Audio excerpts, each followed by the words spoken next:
성경 말씀은 창세기 6장입니다. 창세기 6장 1절부터 8절 기도하겠습니다. 하나님, 이 시간에 우리가 또 주의 말씀을 묵상합니다.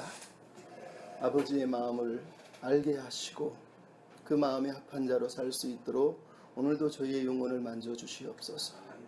부탁하며 예수님의 이름으로 기도하옵나이다. 아멘. 이문열 씨의 동명소설인 우리들의 일그러진 영웅이라고 하는 영화가 있습니다. 제가 이번 주 이 본문을 읽으면서 사실 그 영화를 봤어요. 본 이유 중에 하나가 오늘 본문하고 많은 부분이 좀 겹쳐서, 우리들의 일그러진 영웅에 보면 도시에서 이제 시골 학교로 5학년으로 전학 오는 한병태라고 하는 어린이가 있습니다. 근데 그 국민학교, 그 당시엔 국민학교인데 국민학교 5학년 교실에 자기가 생전 경험을 못한 신기한 일이 벌어집니다. 그 학교, 그 5학년, 자기 반 5학년 일반인가 반에 반장이 있는데 이름이 엄석대예요. 근데 엄석대라고 하는 아이가 반장으로서 5학년 일반 그 반을 완전히 통솔해서 독재자처럼 다스리고 있는 거예요.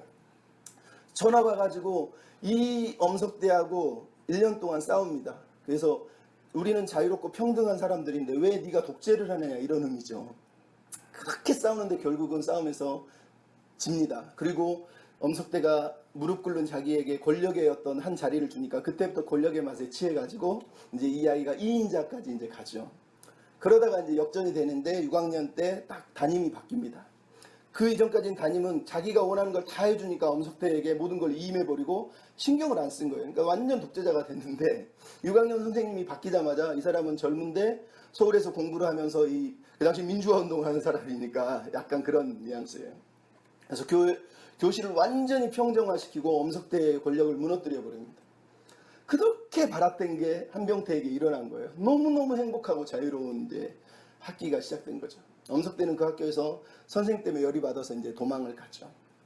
그리고 나서 이제 한 30년 후인가 돼가지고 자기 5학년 때 담임이 돌아가셨다는 소문을 듣고 친구들과 장례식장에 갑니다. 영화의 말미를 보면. 근데 재밌는 건 이 장례식장에 갔더니 자기 6학년 때 담임 선생님은 국회의원이 돼서 나타나고 있고, 엄석대라고 하는 친구는 사람들이 얘가 올까 안 올까 궁금해하는데 사람은 나타나지 않는데 엄청나게 큰 화환이 몇 개가 막 들어오는 거예요. 그러면서 이제 그 영화의 주인공이 그런 얘기를 하죠. 자기는 6학년 때 세상이 완전히 변하고 바뀐 줄 알았는데 여전히 자기는 엄석대라고 하는 그늘 밑에서 언젠가 다가올지 모르는 그 어떤 두려움 가운데 여전히 엄석대가 존재하고 있다는 그 두려움 속에서 살고 있는 자신을 보고 있다라고 이런 표현을 하더라고요. 우리는 그런 얘기를 많이 들어요. 이문열, 그죠? 김지하, 황석경, 조정래 씨까지도 포함이 된다고 그러는데, 이분들은 초기에 엄청나게 민주화를 위해 뛰어다녔는데 지금은 뭐 변절자라는 이름으로 불리고 있어요. 그렇게 엄석대를 두려워하던 사람들이 자기도 모르게 엄석대의 길을, 아니면 그들을 추구하고 있는 모습을 보면 참 마음이 아픕니다. 그런 영화를 보면서 느끼는 건 하나는 우리가 변한다는 거예요. 우리도 모르는 사이에 뭔가 안 좋은 것을 향해서 너무 쉽게 달려간다는 거죠. 내가 기대했던 세상이 오면 세상이 좋아질까 그랬지만 결국은 전혀 나아진 게 없다는 거예요. 그게 참 슬픈 얘기거든요. 오늘 우리가 읽은 창세기 6장의 홍수 이야기도 사실은 그런 부분이 있다고 생각합니다. 많은 사람은 노아의 홍수 이야기를 읽으면 홍수가 있었을까 없었을까? 홍수가 지구적일까 아니면 지역적이고 지역적이었을까? 하나님이 왜 홍수로 사람을 멸망시키실까? 방주는 얼마나 크고 어떻게 생겼을까? 뭐 이런 다양한 생각을 합니다. 그리고 노아 8식구의 나머지는 다 죽었다고? 어떻게 그럴 수가 있어? 등등. 그런 관점으로 본문을 읽는 경우들이 많습니다. 하지만 오늘 본문을 우리가 자세히 읽어볼 때 성경의 저자가 성령의 감동으로 우리에게 들려주는 홍수 이야기는 그런 이야기를 들려주기 위해서 이 본문이 기록되어 있는 건 아니라는 거예요. 물론 신학자들은 다 언급하는 게 창세기 3장부터 시작되고 있는 한 가정의 타락, 그리고 형제의 타락, 그리고 한 형제가 만들어가는 한 도시의 타락, 그리고 오늘 본문 6장 1절 2절부터 나타나는 온 지구적인 타락을 통해서 죄의 파괴력, 죄의 어떤 보급력, 파급력이 얼마나 대단한지를 우리가 느끼게 한다라고 학자들이 가르쳐 줍니다. 당연히 이 부분을 읽으면 그렇게 읽을 수밖에 없죠. 그리고 또 하나는 이 죄의 파급력을 생각했을 때 학자들은 대부분 창세기 6장, 7장, 8장, 9장 이야기를 재창조의 이야기라고 있습니다. 창조의 역전 이야기라는 거예요. 창조가 반전이 됐다는 거죠. 그러니까 6장, 7장, 특히 7장, 8장에 이어지는 6장, 7장 내용들을 가만히 보면 창세기 1장, 2장의 단어들이 다 언급되고 있습니다. 기품과 혼돈, 궁창에서 하늘에서 땅에서 물이 터져 나오는 내용, 그리고 온 수면을 성령이 운행하시는 것처럼 처음에는 방주가 나중에는 비둘기가 이런 언어 상태들을 계속 보여줍니다. 거기다가 생육하고 번성하라는 단어가 9장 1절, 2절, 6절까지 계속 또 반복이 되고 있어요. 결국은 이 이야기는 하나님의 재창조 이야기라는 걸 우리가 알 수 있다는 거죠. 문제는 하나님이 그러면 왜 이 홍수라고 하는 이 심판을 하셔야 했는가라는 거예요. 왜 하나님은 이 심판을 하셔야 했을까? 대체 하나님은 이 홍수 심판을 하시면서 어떤 마음을 가지고 이 심판을 하셨을까? 성경은, 그리고 저자는 우리에게 아마 이런 마음을 좀 생각해 보라고 얘기하지 않나 하는 그런 마음을 제가 성경을 묵상하면서 많이 품게 됐습니다.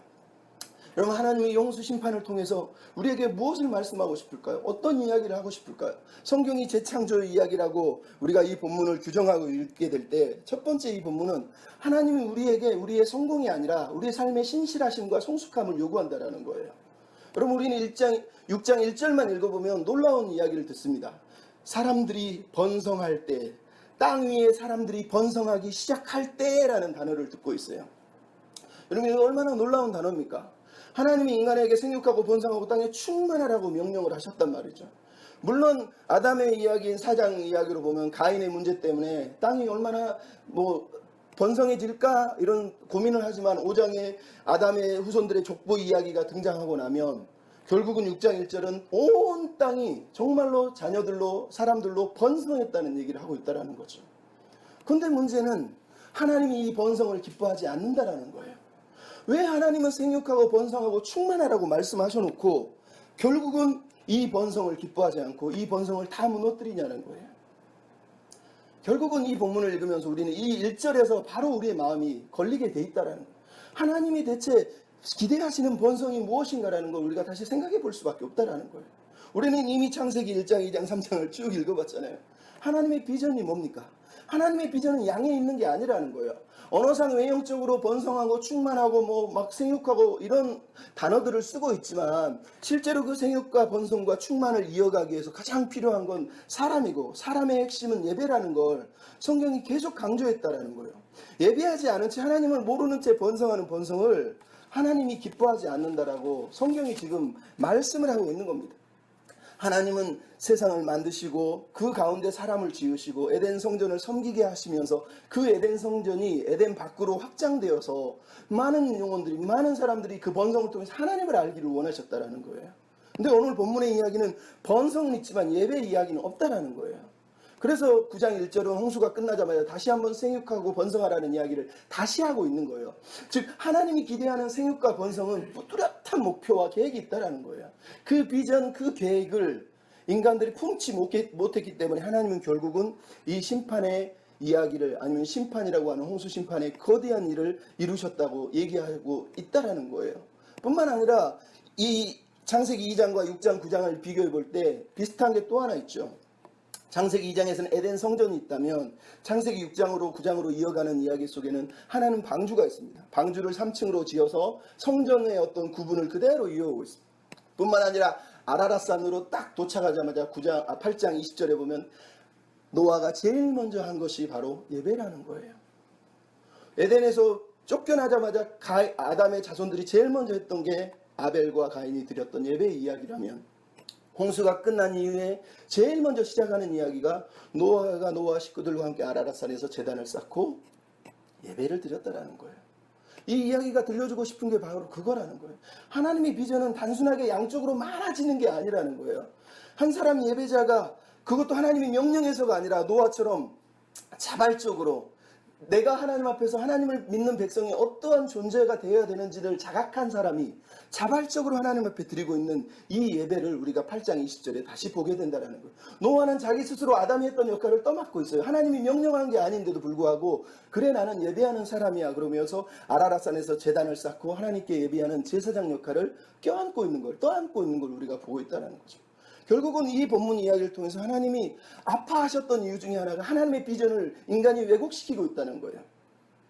하나님의 목적이 질에 있고 성숙에 있고 신실함에 있는데 인간들은 그런 것들을 외면한 채 그저 풍성하고 그저 번성하고 그저 많아지는 것에 집중했다라는 걸 우리가 이 시대와 적용해서 생각해 볼 수가 있다란 말이죠. 그러면 인류의 반역의 이야기는 노아 홍수 이후에도 사실은 똑같습니다. 그러면 하나님이 생육하고 번성하라고 그랬는데 노아 홍수 이야기에 인간이 번성하고 생육했는데 그죠? 그럼 하나님이 새롭게 다시 시작하셨는데 그걸 보시면 하나님은 또 기뻐하셨나요? 아니란 말이죠. 하나님은 결국 또다시 아브라함이라고 하는 한 사람을 택할 수밖에 없었다는 거예요. 즉 하나님의 목적은 단순하게 익스펜션, 즉 확장하고 넓히는 게 아니라 하나님을 예배하는 사람, 하나님을 향하여서 믿음으로 신뢰하며 순종하는 그 한 사람을 기대하고 있는 거예요. 그 사람들을 통해서 한 가족인 아브라함의 가족이, 그리고 이스라엘이라는 한 나라가, 그리고 하나님을 믿는 하나님의 백성들이, 열방이 모두가 하나님을 예배하는 자리로 돌아오기를 하나님이 기대하신다라고 하는 하나님의 비전을 우리가 오늘 본문을 통해서 사실은 다시 재점검할 수밖에 없는 거예요. 하나님의 홍수를 보내신 이유는 너의 비전을, 너의 생각을, 너의 꿈을 다시 재점검해 보아라 라고 말씀하는 거하고 똑같습니다. 대체 네가 꿈꾸고 네가 비전이라고 말하는 그 비전이 하나님의 비전에 합당한 것이냐라고 사실 우리한테 물어보고 있는 거하고 똑같은 거란 말이죠. 여러분, 우리가 이 시대 교회를 보면서 아파하는 이유가 뭡니까? 제가 어제 어떤 프로그램을 보니까 그러더라고요. 한국에는 세계에서 가장 큰 장로교회가 있고, 가장 큰 소복음교회가, 가장 큰 감리교회가, 가장 큰 성결교회가 있고, 대체 이게 무슨 일이냐는 거예요. 교회가 하는 일이 뭡니까? 사실은 구약성경, 신약성경을 보면, 특히 신약을 보면 교회는 항상 그 지역의 한 자리에서 커뮤니티를 이루고 지역과 소통하면서 그 지역 안에서 하나님을 믿는 백성으로서의 기능을 감당하는 게 가장 본질적인 기능인 거예요. 근데 지금 교회는 뭡니까? 더 크게, 남들보다 더 크고 웅장하게 비싸게 지어가지고 교회를 아주 기업으로 만들고 백화점으로 만들어서 소비자 중심주의라고 그러잖아요. 교회에서 소비자들이 백화점 가서 상품 고를 때 좋은 거 고르듯이 교회 안에 온갖 것들을 진열했고 자기가 원하는 걸 뽑아서 자기가 원하는 대로 거기에 취해서 선택하게 만드는, 말 그대로 교회가 백화점이 됐고 마켓이 됐다고 얘기하고 있단 말이죠. 우리가 하는 이머징 교회가 하는, 제가 이머징 교회를 무척 싫어하는 이유 중에 하나가 그겁니다. 이머징 교회를 시작했던 한 목회자가 미국에서 목회하면서 했던 교회의 형태가 뭐냐면, 교회 예배 공간 뒤에다가 방이 하나씩 다 있습니다. 여기는 이슬람 기도, 여기는 향을 틀어놓은 기도, 여기는 인도식 기도, 여기는 동양식 기도, 자기가 원하는 걸 다 경험해 보라는 거예요. 그러면서 우리가 개혁주의 신앙이라 말하는 이 전통적인 예배는 다 버려버립니다. 너무너무 웃긴 거거든요. 하나님이 기대하는 게 뭔지에 대한 것은 관심이 없고, 사람들이 뭘 원할까, 저 사람들이 뭘 좋아할까, 좋아하는 것을 위해서 우리가 좋아하는 걸 만들자라는 거예요. 백화점에 부스를 차리듯이, 런칭을 하듯이 아주 새로운 걸 하나씩 넣어가지고 사람들을 거기에 끌어들이고 있는 걸 우리가 보고 있다는 거죠. 이 시대의 성공주의와 소비주의에 빠져있는 이 한국교회를 보면 너무너무 가슴이 아프다라는 거죠. 우리는 뭐로 가도 서울만 가면 된다고 말하지만 하나님은 그렇게 요구하죠. 하나님의 목적은 성공에 있는 게 아니라는 거예요. 그 과정을 더 중요시 여기고 우리의 신실함과 우리의 성숙함을 하나님이 더 기대하고 있다는 걸 성경이 들려주고 있는 겁니다. 두 번째로 하나님이 우리를 향한 마음은 우리가 하나님의 형상대로 지음받았다는 걸 기억하라는 겁니다. 다른 얘기하면 우리의 욕망을 다시 한번 재점검하라고 얘기하고 있는 겁니다. 여러분, 오늘 본문에서 가장 아이러니한 내용이 하나님의 아들들과 사람의 딸들의 결혼 이야기입니다. 학자들은 이걸 가지고 첫 번째 이 하나님의 아들들을 천사라고 얘기합니다. 또 한 사람들은 통치자라고 얘기합니다. 마지막 그룹들은 셋과 가인의 후손의 어떤 결혼이라고 얘기를 하고 있습니다. 첫 번째 것은 거의 초기 유대인 중에 그런 관점을 가진 사람들이 있지만 대부분 우리 보수 신학자들은 믿지 않습니다. 하지만 지금도 첫 번째 천사를 믿는 사람들은 대부분 창세기를 신화라고 믿는 사람들. 그래서 신화적인 내용이라고 생각하기 때문에 창세기는 하나님 말씀이 아니라 고대 근동의 신화를 차용한 것이다라는 것을 강조하기 위해서 이제 천사를 믿는 거거든요. 근데 어쨌든 통치자들이나 셋과 가인의 후손의 어떤 결혼이라고 말하는 사람들의 이야기에 함의점이 하나 있습니다. 그게 뭐냐면 또 다른 접근을 통해서 우리가 이걸 확인해 볼 텐데, 첫째 하나님의 아들들이라고 하는 이 아들들의 존재를 우리는 셋의 경건한 후손이라고 읽을 수도 있지만 사실은 창세기 3장 5절을 가만히 생각해 보면 이 하나님의 아들들이라는 단어가 무슨 의미를 갖는지를 우리가 생각해 볼 수 있어요. 왜? 여러분, 창세기 3장 5절에 사단이 여자에게 했던 말이 있습니다. 네가 이것을 먹으면 네가 하나님처럼 될 것을 하나님이 아신다 그럽니다. 근데 히브리어를 공부하면 히브리어에는 재밌는 표현이 있어요. 제가 옛날에 설명했지만 하나님은 히브리어로 번역을 직역을 하면 하나님은 아신다. 네가 하나님처럼 될 것을 선악을 분별하는 존재로 이렇게 얘기해요. 첫 번째 하나님은 아신다의 단수 동사는 단수예요. 즉 하나님은 아신다라는 거예요. 두 번째 하나님처럼 될 것을 했을 때 두 번째 동사는 복수입니다. 그래서 이 두 번째 하나님처럼이라는 단어는 사실은 언약의 하나님을 말하는 게 아니라 우상, 신들처럼이란 얘기예요. 너도 신들처럼 선악을 분별하는 존재, 네가 원하는 존재로 살 수 있을 것이다 라는 얘기를 하고 있는 겁니다. 즉 하나님은 하나님의 형상으로서 인간의 존재를 삼으셨는데 사단은 이 인간의 존재를 인간 존재로서 사는 것이 아니라 신처럼 살 수 있는 기능을 할 수 있는 존재로 요구하고 있다라는 거예요. 즉 이 하나님의 아들들이라고 하는 이 단어가 갖고 있는 의미 중에 하나가 바로 하나님의 형상의 개념이 들어있다라는 거예요. 또 하나 학설을 중에 생각해 볼 거 5장 1절과 3절을 비교해 보면 무슨 얘기가 나면 5장 1절을 보면 하나님이 창조하실 때에 사람을 하나님의 모양대로 지었다 그럽니다. 근데 5장 3절에 가면 어떻게 나오죠? 아담이 자기 모양과 형상과 같은 아들을 낳았다 얘기합니다. 학자들은 이 부분을 이렇게 얘기합니다. 하나는 인간이 여전히 하나님의 형상을 담고 있다는 뜻이다. 또 하나는 그럼에도 불구하고 하나님의 형상이라고 하는 의미가 축소되고 저하되고 후퇴됐다는 뜻이다. 이렇게 읽고 있습니다. 무슨 얘기인지 아시겠죠?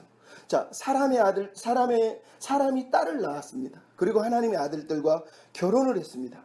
이 두 단어 속에서 우리는 고대 근동에서 하나님의 아들이라는 단어는 왕적인 의미를 가지고 통치자의 의미도 가지고 있다는 거예요. 그러니까 이것을 통치자냐 세세후손이냐 이렇게 읽을 것이 아니라 사실은 가만히 보면 이 이야기의 논쟁의 핵심은 하나님의 형상이라고 하는 의미에 있다는 거예요. 왜냐하면 창세기 9장 6절에 보면 노아가 홍수가 끝나고 나서 하나님이 노아에게 언약을 맺으면서 했던 말이 뭐죠? 너희들은 하나님의 형상으로서 이제 살아내야 된다라고 다시 하나님의 형상을 주문하고 있는 걸 우리가 읽게 된다라는 거예요. 결국은 이 이야기 속의 내용의 핵심은 하나님이 왜 홍수의 심판을 하셨을 수밖에 없는가? 하나님의 형상이 왜곡됐다라는 걸 하나님께서 우리에게 말씀하고 있는 거예요. 일그러진 영웅들이라고 우리가 아까 얘기한 것처럼 하나님의 왕적 대리자로 하나님을 섬기는 존재로서 하나님 아래서 하나님을 예배하는 존재로 하나님이 세우셨는데 지금 이 하나님의 아들들이라는 단어 속에 드러나고 있는 하나님의 형상은 자기가 신처럼 살려고 자기 마음대로 살려고 자기 뜻대로 살려고 하는 인간의 어떤 왜곡된 형상, 하나님의 형상의 왜곡을 그대로 보여주고 있다는 걸 알 수 있어요. 그렇죠? 사단이 인간을 제일 먼저 건드린 게 욕망의 문제였다는 걸 우리가 언급했습니다. 근데 오늘 본문 2절은 정확하게 똑같은 얘기를 하잖아요. 사단이 하와에게 했던 게 뭡니까? 그 말을 듣자마자 하와가 선악과를 보니까 보기에도 좋고 탐스럽고 너무 지혜롭게 할 만큼 탐스럽고 아름다웠다고 얘기합니다. 오늘 2절에 뭐라고 그러죠? 이 하나님의 아들들과 딸들을 결혼을 하면서 이 하나님의 아들들이 자기가 보고 자기 보기에 좋아하는 여자를 자기가 원하는 여자를 취했다고 얘기하고 있는 것을 그대로 읽고 있다는 거예요.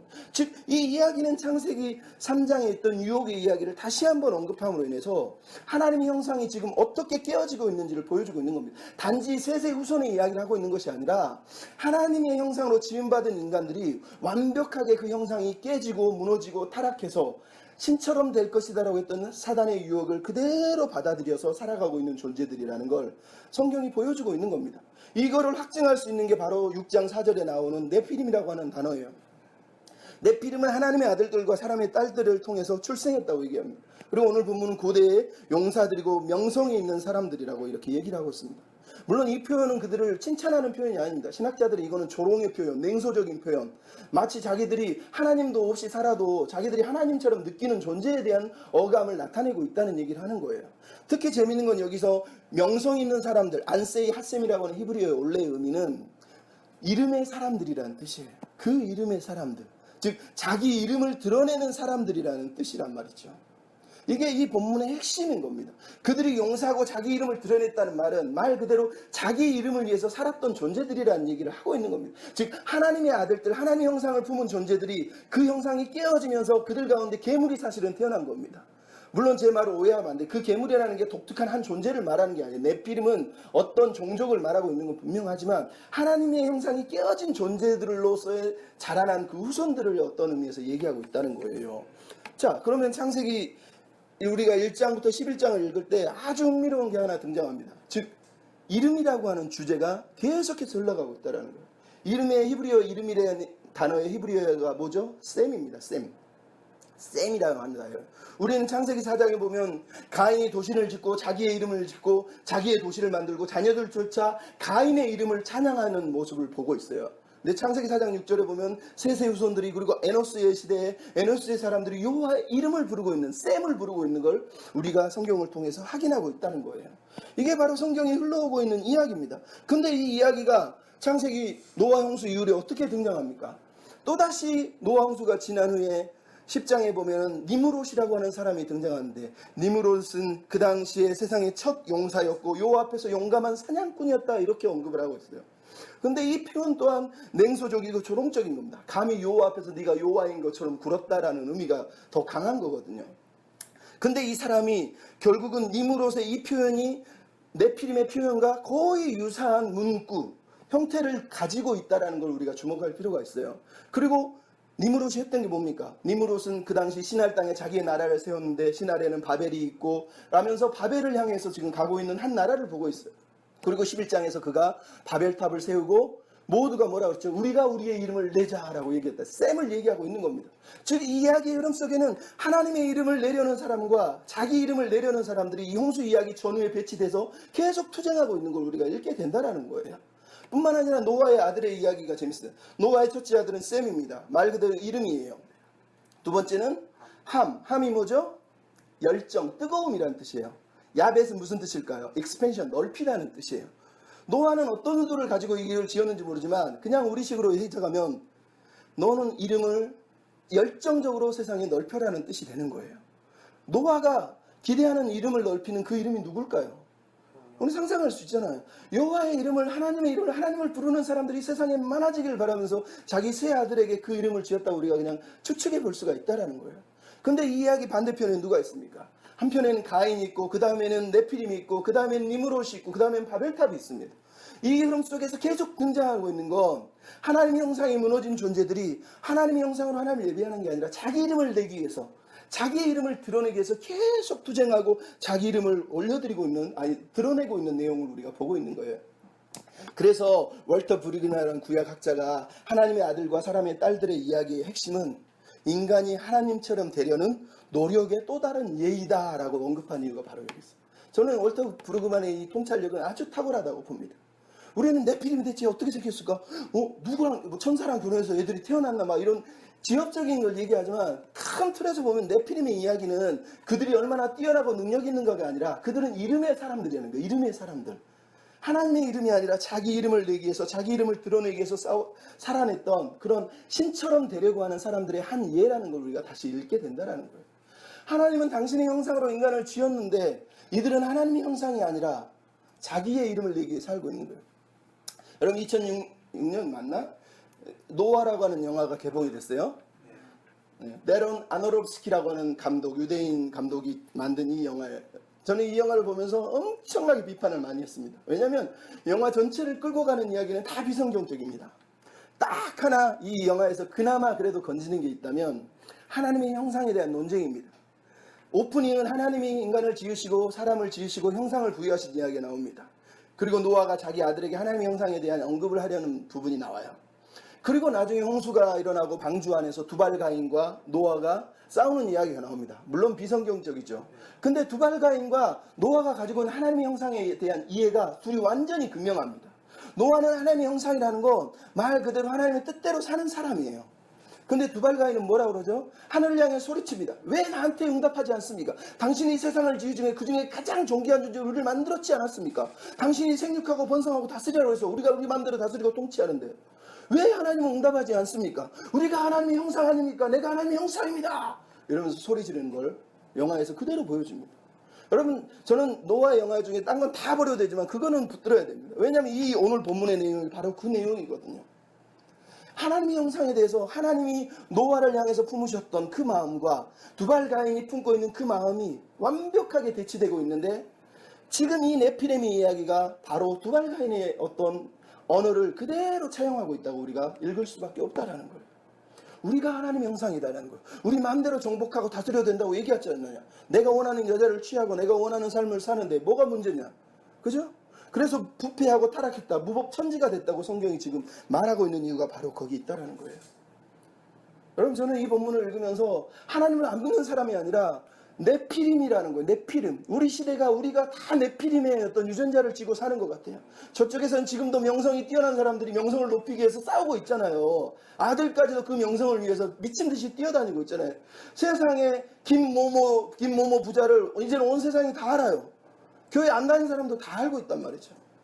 저쪽에 가면은 성추행한 목사가 전모 씨가 여전히 교회를 하는데 교단에서는 그거 해도 괜찮다고 인정한 지가 벌써 몇 년이 지났고, 지금 명성 있는 교회도 교단에서 그 헛짓거리를 해가지고 온 조롱을 받는데도 자기들은 하나님 앞에 떳떳하다고 얘기를 하고 있어요. 옛날에 김국도 목사라는 사람이 자기 아들에게 물려주면서 뭐라고 그랬지? 삼성의 회장도 이병철도 자기 아들한테 물려주는데 우리가 무슨 잘못을 했냐는 거예요. 그럼 이게 정상입니까? 하나님을 믿는 사람들이 하나님의 형상을 이해하고 있는 것이 아니라 기업이 돼서 세상하고 똑같이 하고 있는 거예요.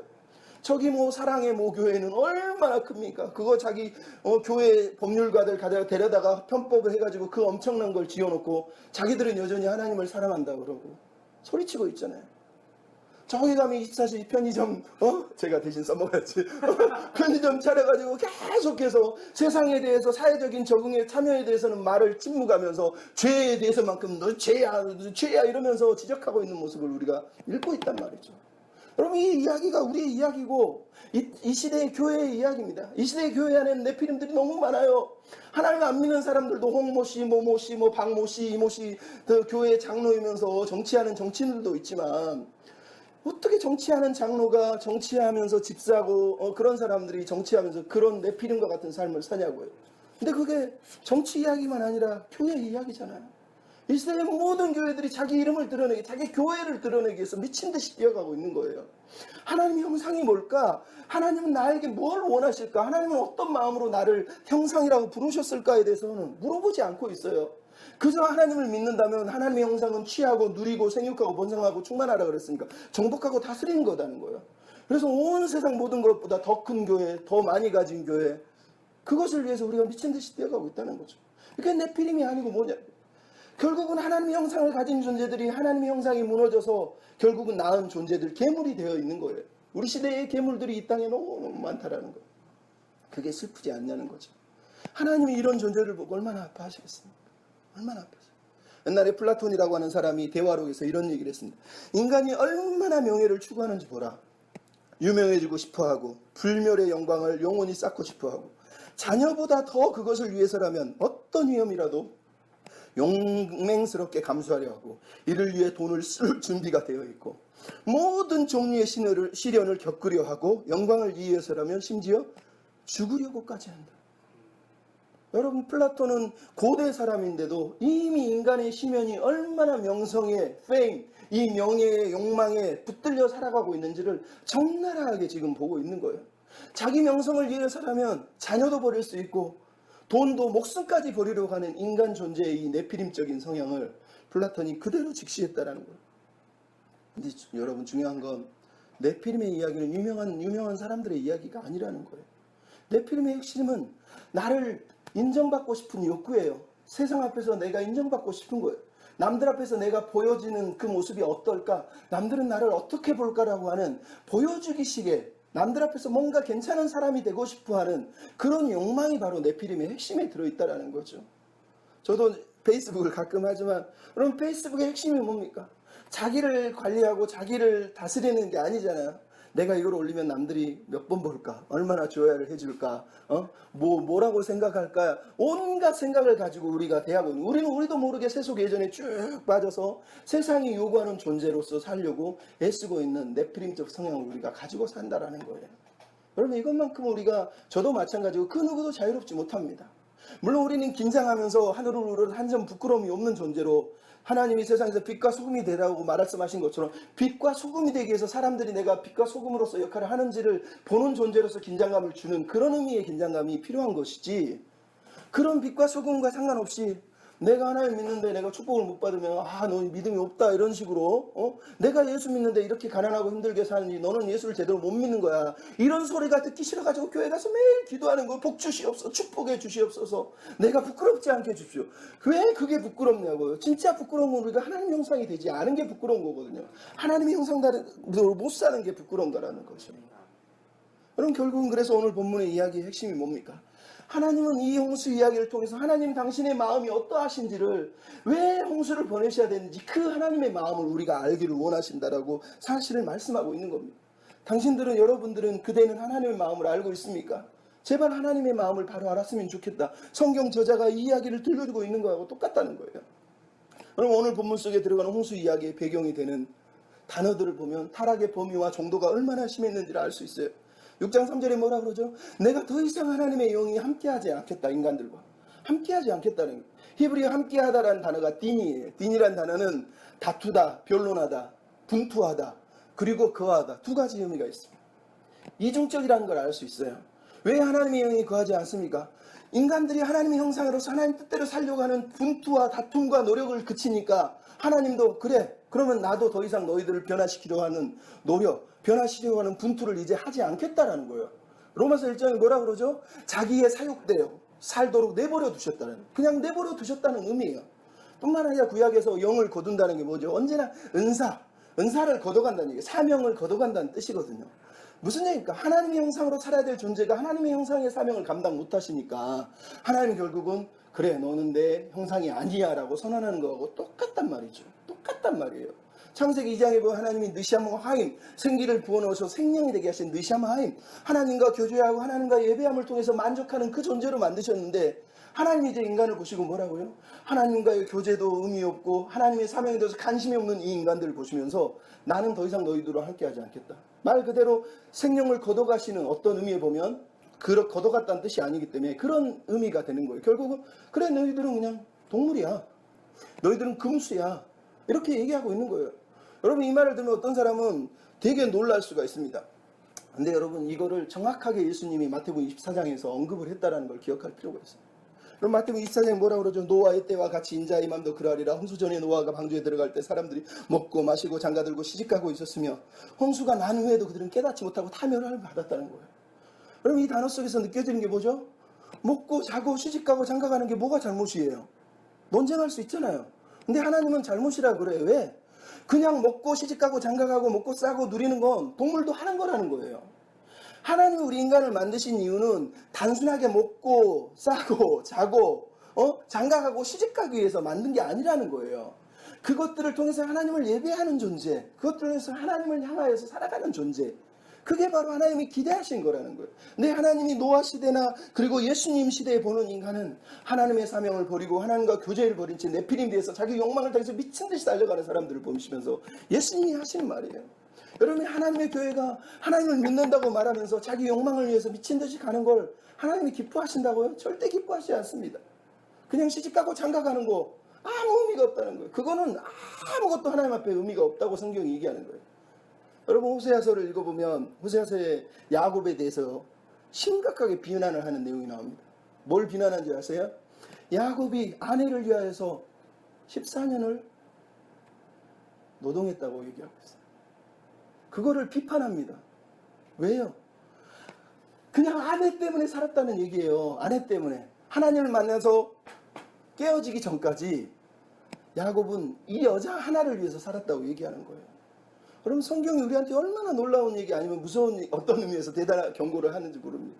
하나님 우리가 그냥 살기를 원하시는 게 아니라요. 하나님의 마음으로 하나님의 형상으로 하나님의 예배자로 하나님을 섬기는 존재로 살라고 우리를 지으셨다고 성경이 말씀하고 있는 겁니다.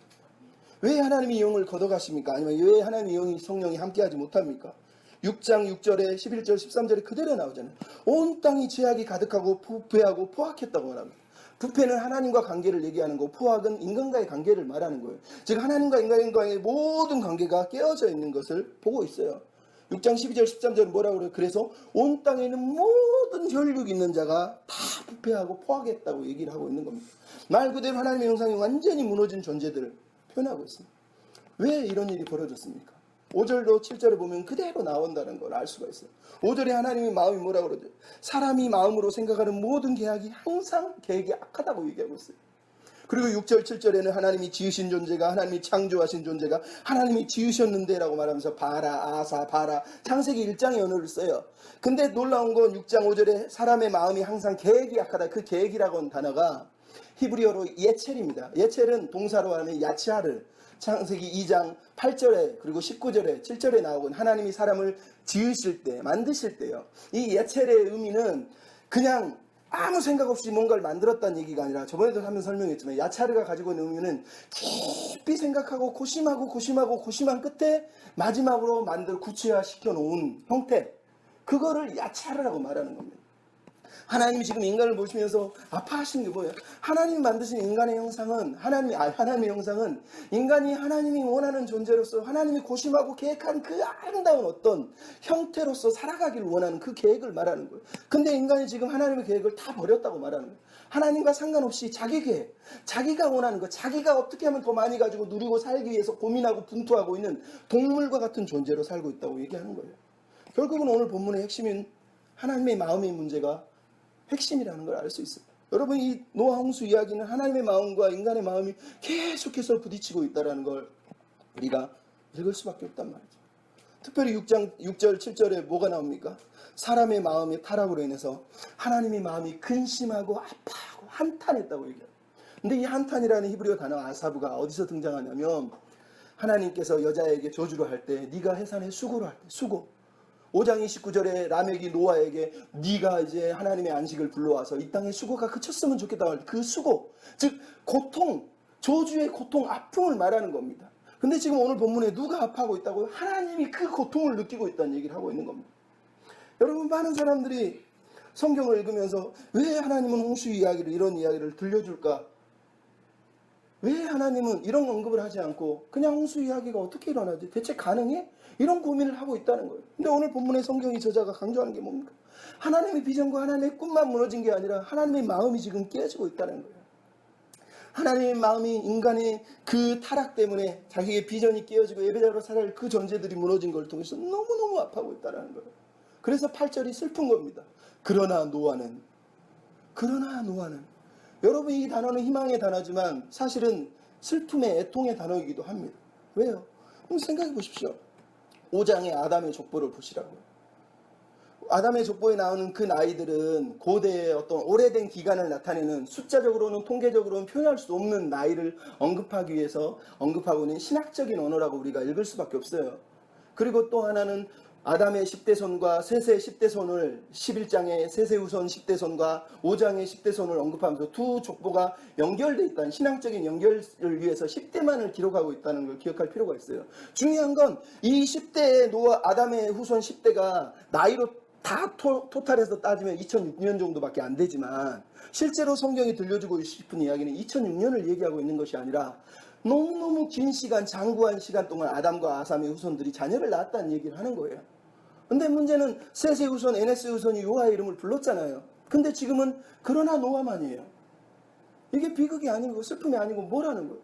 대체 하나님을 예배하고 하나님의 이름을 부르던 사람들 다 어디 갔냐는 거예요. 결국은 오늘 본문에서 노아 식구 8식구 외에는 나머지가 하나님을 아는 사람이 없는 거예요. 이것처럼 비참한 상황이 어디 있냐는 거예요.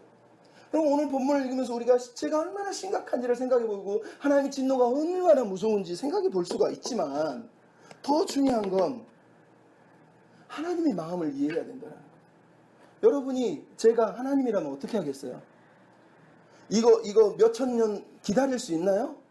내가 원하는 존재가 되기를 바랬는데 그렇게 되지 않은 그 모습을 보면서 여러분 기다려주나요? 저는 지금 정수기업계에서 일을 하지만 고객하고 생명천문사라고 약속했는데요, 그 약속 한번 어기면요 막 속에서 불이 나서 미칠 것 같아. 아니, 나를 감히 어떻게 보냐고.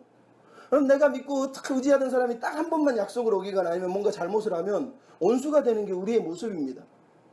근데 하나님은 지금 1년도 아니고 10년도 아니고 100년도 아니고 몇천 년, 우리가 그 기간을 모르지만 그 기간 동안 하나님이 인간을 형상으로 지으신 다음에 기다리고 있는 하나님을 보여주고 있는 거예요. 하나님은 참 무지심하셔. 그냥 홍수 한번 내가지고 인간을 자기가 지어놓고 다 멸망시키네. 하나님 너무 잔인하셔.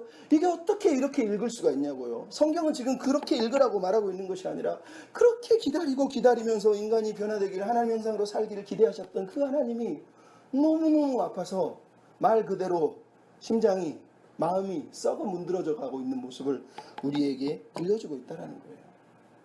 오늘 본문을 이야기하면서 우리가 이런 아버지의 마음을, 이런 하나님의 마음을 배워야 된다는 거예요. 물론 우리가 요즘 같은 세상에 명성 있는 교회들처럼 네피림 후손들이 살아가는 이 세상을 보면서 우리는 노아를 통해서 노아가 흠없고 완전했고 하나님과 동행했다. 마치 아벨처럼 에노스처럼 그리고 에녹처럼 모든 것을 총체적으로 이루어낸 믿음의 사람을 보고 있는 거지만 그것이 이 시대에 강조돼야 되는 건 너무너무 마땅하지만 그럼에도 우리가 알잖아요. 노아의 삶의 핵심은 은혜라는 것. 은혜가 없으면 안 됐다라는 걸 언급하고 있잖아요. 성경에서 은혜는 능력으로 나타나고 변화의 능력으로 나타나요. 은혜를 받으면 은혜를 경험한 사람은 변화되게 돼 있다라는 거예요. 결국은 노아는 하나님의 은혜를 이해하고 있고 하나님의 은혜가 무엇인지를 알면서 그렇게 살아낸 존재라는 얘기를 하고 있는 거예요.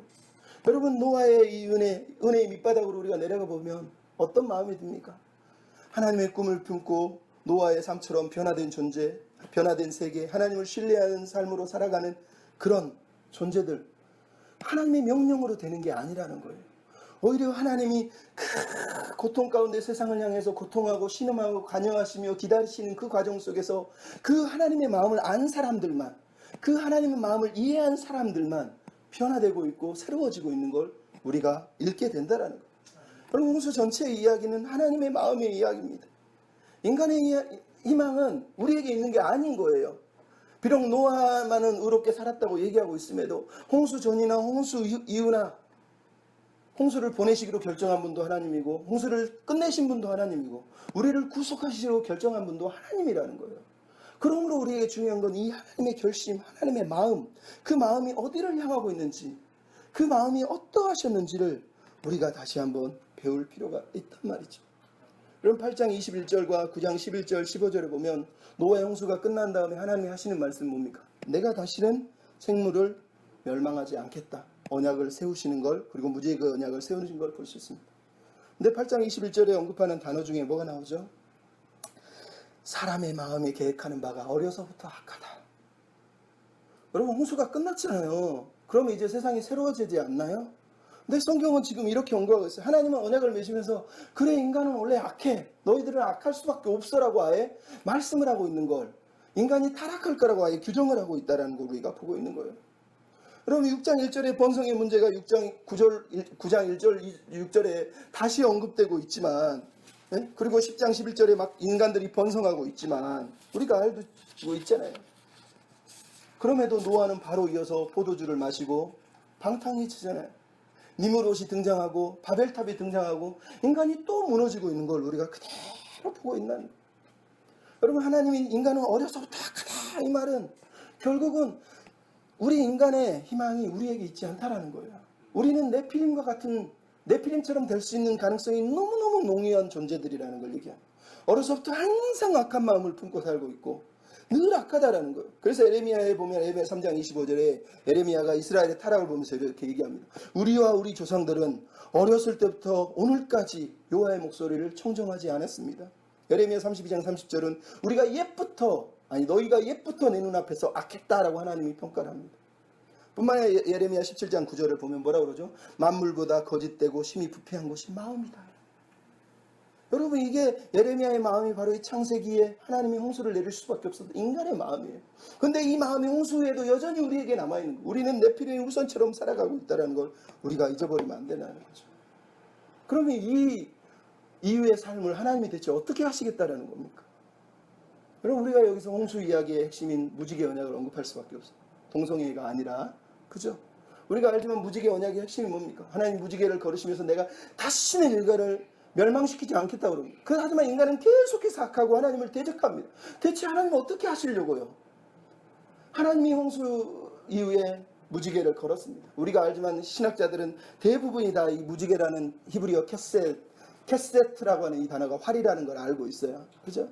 활은 전쟁 무기로 하나님께서 전쟁을 거치고 활을 걸어놓은 상태, 뒤집어진 상태라는 걸 우리가 다 알 수가 있다는 거죠. 그것은 인류를 보존하겠다는 하나님의 일반 은총의 의미가 있지만 또 하나 우리가 가져야 될 의미가 있잖아요. 하나님 이제 앞으로도 계속 인간은 타락할 거고 어려서부터 악한 인간은 계속해서 하나님을 반역할 건데 그럼 하나님이 심판도 하지 않으실 거면 이 사람들을 어떻게 구속하실 거냐는 거예요. 이 사람들이 어떻게 하나님을 예배하는 존재로 만드실 거냐고 우리가 묻지 않을 수 없잖아요. 여기에 하나님의 마음이 있는 겁니다. 여러분 제가 옛날에 이 이야기만 하고 마치려고 하는데 창의 끝 End of the Spear라고 하는 영화 이야기를 잠깐 들려줬어요.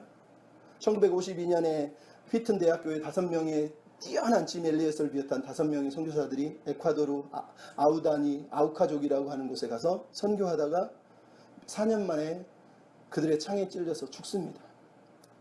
놀라운 건 남편들이 죽었는데 부인들이 2년 후에 그 식인종 같은 아우다니족에 들어가서 거기서 레이첼이라고 하는 네이트 선교사의 부인은 30년 동안 살면서 그 사람들을 양육하고 선교를 합니다. 네이트 선교사의 아들인 스티브가 어렸을 때 아버지가 죽은 걸 보고 미국으로 돌아옵니다. 그리고 30년 후에 자기 고모가 사역하고 어머니가 사역하는 곳으로 다시 갑니다. 거기 가서 그 아버지를 죽였던 사람들이 하나님을 믿고 있는 걸 보면서 깜짝 놀랍니다. 그중에 민카얀이라고 하는 추장이 하나님을 믿고 있는 걸 보면서 은혜를 많이 받습니다. 그러다가 어느 날 우연히 아버지 얘기를 하는데 민카얀이 추장이 아버지를 안다는 거예요. 그러면서 아버지가 죽은 곳을 안다고 자기를 데려갑니다. 거기를 갔더니 세상에 자기 아버지가 어떻게 죽었는지 어디서 죽었는지를 정확하게 짚어내면서 이 사람이 그렇게 얘기합니다. 내가 내 창으로 네 아버지를 죽였다. 내가 내 창으로 네 아버지를 죽였다. 이 창 끝으로 네 아버지를 죽였다. 근데 그때 네 아버지가 하늘로 올라가는 걸 내가 보았다. 내가 죄인이다 라고 얘기합니다. 그 말을 듣고 스티브가 너무너무 분노합니다. 그래서 창을 집어서 이 민카얀이라고 하는 사람을 죽이려고 딱 집어 던지려고 하는 그 순간은 자기의 마음속에 아버지의 마음을 깨닫게 돼요. 하나님의 아들을 주신 그 하나님의 마음이 깨달아집니다. 아버지가 왜 죽어야 했는지를 깨닫게 됩니다. 그 창의 끝이 어디를 향했는지를 본 거예요. 그 창 끝이 결국은 누구를 살렸는지를 본 거란 말이죠. 무슨 얘기인지 아시죠? 여러분 활이라고 하는 걸 생각해보세요. 이걸 십자가로 저렇게 표현해 보십시오. 물론 십자가가 이렇게 활도 이렇게 꺾어진 것도 있잖아요. 여러분 하나님이 활을 걸어 놓으셨어요. 하나님은 더 이상 인류를 향해서 화살을 시위를 당기지 않겠다고 결심하신 분입니다. 그 하나님의 화살 끝이 타락한 인간을 살리기 위해서 결국은 어디를 향했습니까? 자기 가슴을 향한 겁니다. 자기 아들을 향한 겁니다. 저 아들을 향해서 저 하늘에 계신 당신이 자기 가슴을 향해서 화살을 당기신 거예요. 그 화살의 끝이 그 창의 끝이 결국은 자기를 죽이신 거고 아들을 죽이신 거란 말이죠. 이 홍수 이야기가 들려주고 싶은 건 저는 그거라고 생각합니다. 대체 홍수가 시작하기 전에도 시작한 후에도 인간은 계속해서 반역하고 타락하는데 우리에게 소망이 어디 있냐는 거예요. 우리에게는 없어 보이는데 성경은 그 화살의 끝을 보라는 거예요. 그 활의 끝이 어디를 향했는지 보라는 거예요. 그 창의 끝이 누구를 찌르고 있는지 보라는 겁니다. 그분이 아들을 찌르신 거고 그분이 자기 가슴을 찌르신 거예요. 아버지가 그렇게 아파하시는 그 아픔을 자기가 다 끌어안으신 겁니다. 그 하나님이 우리를 살려주신 거란 말이죠. 우리가 그 하나님 아버지의 마음을 안다면 아들을 죽이신 하나님, 아들을 보내신 하나님, 그 아들까지 버리셔야 됐던 아버지의 그 마음을 우리가 알면 우리가 노아의 은혜를 그렇게 간단하게 표현할 수 있을까요? 우리가 이 은혜를 그렇게 값싸게 내 네피림의 삶을 위해서 버릴 수가 있냐고요. 우리가 그 끝을 알면, 그 은혜를 알면, 그 아버지의 마음을 이해했다면 다시 우리는 오늘 여기서 하나님을 예배하지 않는 곳에서 자기 이름을 내기 위해서 미친 듯이 달려가는 이 세상에서 예배자로 그분의 이름을 높이며 살아야 되지 않겠습니까? 우리 아버지의 마음이 어땠을까요? 그 마음에 감사하고 비록 우리는 세상이 보기에 초라하지만 그래도 하나님을 사모하고 하나님을 사랑하는 아름다운 하나님의 형상으로 나아가는 그런 은혜가 우리 안에 있었으면 좋겠습니다. 하나님 아버지의 마음 우리 같이 찬양하고 기도하고 마치겠습니다.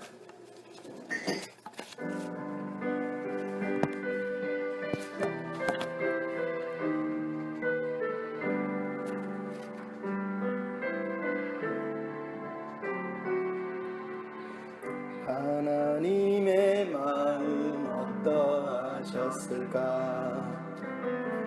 주 죽기 위해 떠난 아들을 보시던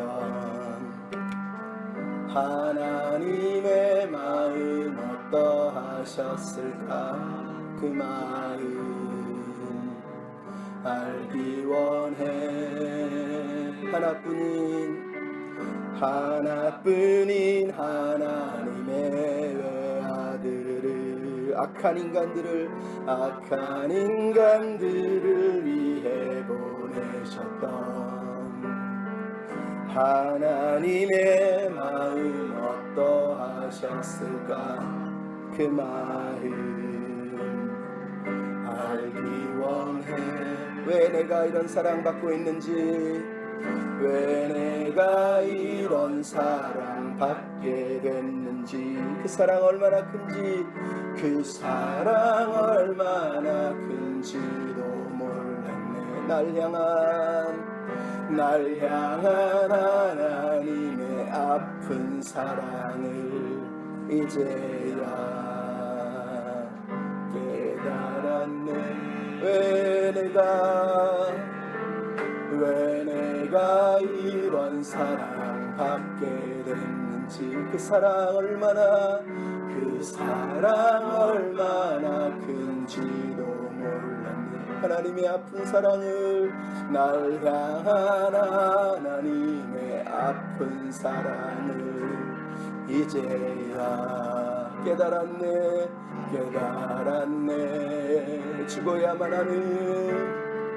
죽어야만 하는 아들을 보내신